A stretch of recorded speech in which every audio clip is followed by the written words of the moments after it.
In the cutthroat world of Passione, teams with strong leaders shine above the rest, and traits that make up a strong leader can vary, though they are best seen in a person's own strength of will and determination, with those who work hard and sacrifice for their crew seem to be the most fated to shine above the rest. And we see aspects of these leadership qualities in characters like Risotto or Prosciutto, but most importantly, in the charismatic capo calmly carrying his crew through catastrophe, Bruno Bucciarati, and his stand, Sticky Fingers.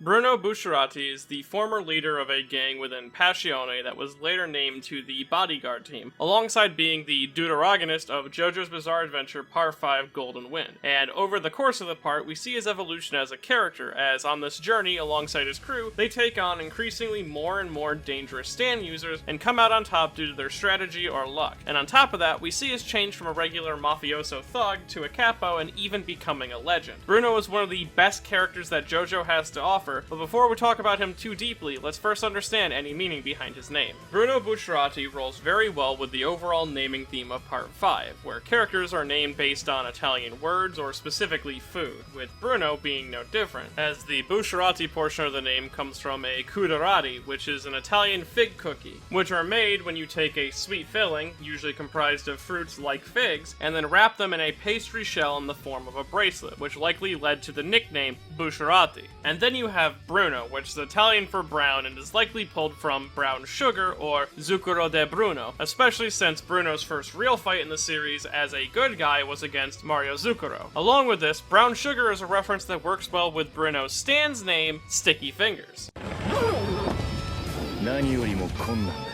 Sticky Fingers! Now, Sticky Fingers is a humanoid stand that doesn't appear to have any personality of its own and is more an extension of Bruno as a character, which is likely why the two share a similar build. Sticky Fingers also dons a large bowl-shaped like helmet with a spike-strip mohawk similar to that of biker gang helmets, which could actually play into Bruno's own rebellious nature and desire to follow the own path that he chooses, as bikers and motorcycles in general are thematically considered symbols of freedom, especially for those which ride the lines of the law. Along with this, the body is covered in what looks like baseball umpire padding on his arms and legs, which isn't uncommon for Araki actually, given that one of his favorite series is a baseball-themed manga. It's something that he actually tends to do a lot with his stand design, so I just thought I would point it out. But most importantly, the stand's whole aesthetic is reliant on zippers, with a large one going down its chest and then a large zipper head hanging from the crotch area. This abundance of zippers is also seen well in his stand master's design as well, though Bruno's design is also in reference to the Versace 1992 runway, where he seems to take direct influence from Maurice Hennick in both hairstyle and hairpins, but similar hairpins were seen on other people on that runway, specifically Beverly Peel and Naomi Campbell. It's specifically Maurice's own haircut that fits well with Bruno's. Along with this, his overall outfit might be inspired partly by Prince in his 1983 outfit, which had an exposed chest and large turtleneck neckline, along with the polka dot-like pattern we see on Bruno's design possibly also being inspired by Prince's 1988 Love Sexy suit, which would make sense given that he is the deuteragonist of the story, that him and Giorno would be based off the same figure with different modifications. Though, what really sets Bruno's outfit apart from Giorno is the zipper aesthetic that I mentioned earlier. It's a very important aspect of his design because it directly references Sticky Fingers' one major ability, that being zipper creation. Zipper creation is an ability that allows Bruno to create a functioning zipper on any surface that his stand touches with its fist. Along with creating a zipper, it allows Bruno to unzip or zip the object at will. This object may bend or twist like fabric under the effects of Sticky Fingers, and if required, Bruno can use this zipping and unzipping property for an advanced movement option, such as grabbing onto an open zipper and being pulled by it when it closes, or slowly unzipping something while he descends into an area at his own pace. Along with this, the zipper allows him to create or seal holes in surfaces, example being when he creates an opening in the wall of the train, or when he makes a hole in Giorno's hand to slip Luca's eyeball into. Along with this, he can also use these zippers to sever a target into pieces, weaknesses without directly cutting them, such as when he removed Mario's head or nearly incapacitated Giorno. He's also able to steal someone else's limb by zipping it onto his own severed limb, and even steal someone from talking by making a zipper over their lips. He also has such precision with this ability that he is able to punch through a hostage without harming them, though these zippers can turn deadly if Bruno chooses to. Bruno can deactivate his ability whenever he pleases, causing anything still severed by Sticky Fingers' zippers to be fully cut on the atomic level. Bruno assumedly can choose whether or not his zipper severing effect actually physically impacts the body part itself as well, as he's able to seemingly decapitate someone and have them still be fully functioning and recover from it, but when he unzipped his own heart, it stopped its rhythm. Though one of the most interesting parts of Sticky Fingers' ability is that it can create a hammer space, or impossible space, within something that the zipper is attached to, allowing Bruno to either hide or move inside of it, as seen when he hides within the crowd of people inside the body of a young boy, or when he digs through the ground in his fight with Sekko. He also seems to be able to hide objects within this hammer space as well, as seen with Pulpo's treasure within the toilets of Capri. And finally, Sticky Fingers has its own unique stand cry in the form of arrivederci, which is just goodbye or farewell in Italian, which is actually a common trait for stand cries in Part 5, which are either said by the stand or the stand user, and it's just an elongated phrase. It even actually works with Giorno as well, as his is actually just muda, which means useless. Now, name-wise, Sticky Fingers is directly in reference to the 11th studio album of the English rock band The Rolling Stones. This album itself is widely considered to be one of the band's best in its discography, with it being claimed to be a long-awaited return to form for the band, and it achieved a triple platinum certification in the US, along with multiple of the songs on that album charting very high, like Brown Sugar, Dead Flowers, and Can't Hear Me Knocking. The album was released with a unique sleeve as well, with a fully functioning zipper that opened to reveal a pair of underwear underneath, though later versions of the album would be released with an adjustment to the design, as the original version caused damage to the vinyls and increased expenses due to the zipper being added. Along with this, the album was also the first sighting of the Rolling Stones' most iconic logo, this being the tongue and lips. And on top of all of that as well, this was the first album released under the new label Rolling Stones Records, which was created to help the group get out of a financial tough time and help them get away from corporate meddling. So this album could be considered the band coming into their own identity fully for the first time. Now, Sticky Fingers, the stand, alongside Bruno, seem to be influenced by this album in a couple of ways. First, of course, Araki stated himself in the JoJo Veller that Sticky Fingers' ability was conceptualized when he saw the album sleeve having a fully functioning zipper and thought to himself that it would be cool to have an ability where you could put zippers on things. He also slightly put the big zipper on Sticky Fingers' crotch area in reference to that specific album cover. And on top of all of that, of course, the first song on the album is Brown Sugar, which is where I got my interpretation of Bruno's name, as I explained earlier. Along with this, the usage of the tongue and lips might also be an influence for Bruno's most famous scene, that being his introduction when he licked Giorno to determine if he was a liar or not. And on top of all of that, the Spanish cover of Sticky Fingers featured a gory soup can containing several severed fingers, which could be referenced by the fact that Bruno uses Luca's severed fingers to interrogate Giorno. And of course, the term Sticky Fingers is usually used by someone who is a pickpocket and has some sleight of hand skills, and Bruno proves himself to be an expert in the field with his interrogation method. Though the biggest connection between Bruno and the Sticky Fingers album is much like how the Rolling Stones came into their own identity through this album, Bruno seemingly came into his own identity through the slight awakening of his stand when he decided to step over the line that no man should cross, this being when he murdered people coming after his family. As when Bruno was a young boy, his parents had gone through a rough divorce, and his mother asked him who he wished to live with. Bruno answered his father, to both their shock, and he did so instinctually because he knew his father would be the most hurt from this divorce and wanted to comfort him and not let him be alone. And the two of them bonded very well together, until one fishing trip where Bruno's father was injured during a drug drop operation when he tried to return the thug's own fishing rod and was stabbed for being a witness. Though he survived, he was still in critical condition, and while in the hospital, the thugs broke in, intending to kill him in his near catatonic state.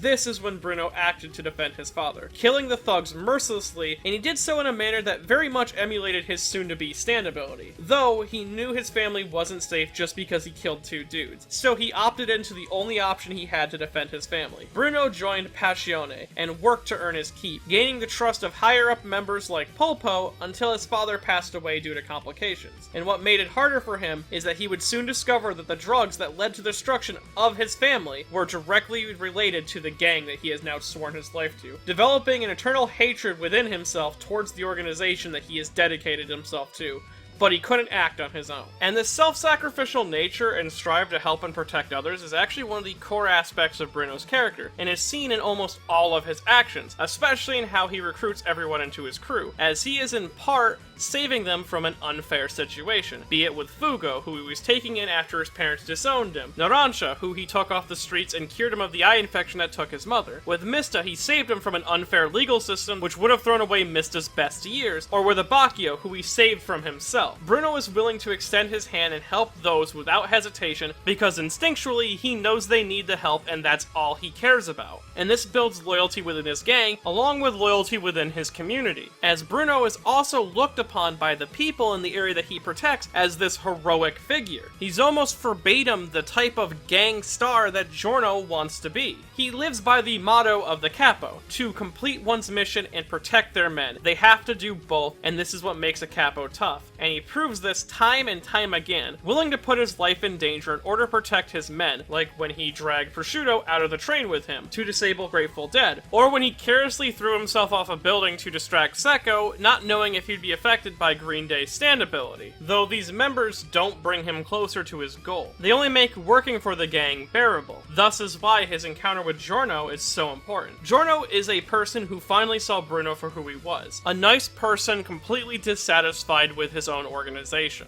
He read him like a book, earned his trust, and then recruited him, all under the guise of joining him. This was someone treating Bruno like Bruno tries to treat others, and was likely why he was so willing to trust Giorno, and this gave him confidence to go through with his betrayal, though what really pushed him over the edge and forced him to act was when the boss attempted to take the life of his own daughter. To Bruno, family is absolutely sacred, and while he hated the boss for, from his perspective, indirectly ruining his family, he had no doubt in his mind that if he delivered Trish to him, that she would be safe. But for the boss to so directly destroy their own family without a care in the world showed to Bruno what a true devil of a person that he was. Though, when Bruno confronted him, he was overwhelmed and killed. But the same will that drove him to be such a good capo was also what assumedly drove him to return from the dead, which is one of the aspects I really like about Bruno's character as well. I really enjoy that we never are directly told whether his return from the beyond is thanks to Giorno's stand or him willing his body to move until the job is done. And both are justified within the story itself, as just prior to this event, Bruno's father willed himself to live for 5 years after his critical injury, which is referred to by Bruno as a miracle or some form of luck. And Giorno's stand is able to bestow life into things, so it's possible that Giorno bestowed life into Bruno's body when he died.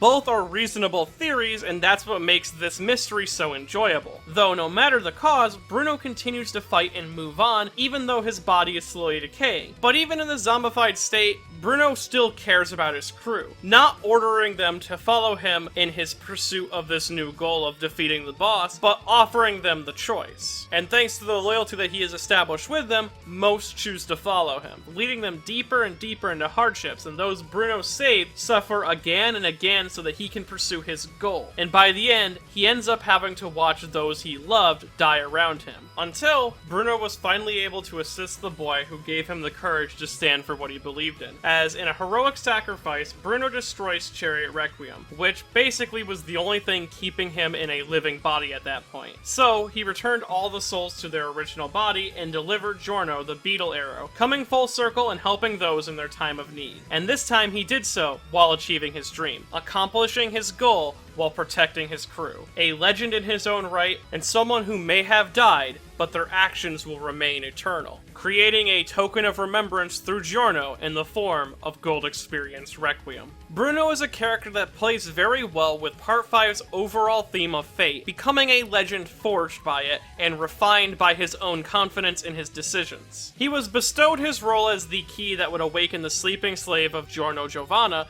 at the moment that he picked his father over his mother, as in him choosing his father off of instinct led to him choosing to defend that same man, which led him down the path of joining Passione and then creating a gang full of loyal teammates that would lay their life on the line for him, and in that same instance would retroactively change fate by destroying the effigy of Bruno within Rolling Stones, a stand that is a physical representation of fate and named after the same band that Bruno's stand's name originates from. So I feel like this reinforces the idea that Bruno is connected to fate in some way. And it's very possible that whatever kept Bruno alive after his encounter with King Crimson was actually fate itself, willing him to continue on and finish his fated mission. A similar miracle or luck that saved his father when he was stabbed. Along with this shows that Bruno is in some way an antithesis to Diavolo, as not only does Bruno's backstory heavily tie into his father, where Diavolo heavily ties into his mother, Bruno's return from the dead proves that Diavolo isn't as in control of fate as he once believed himself to be, as the man he thought that he killed came back and basically undid his entire existence.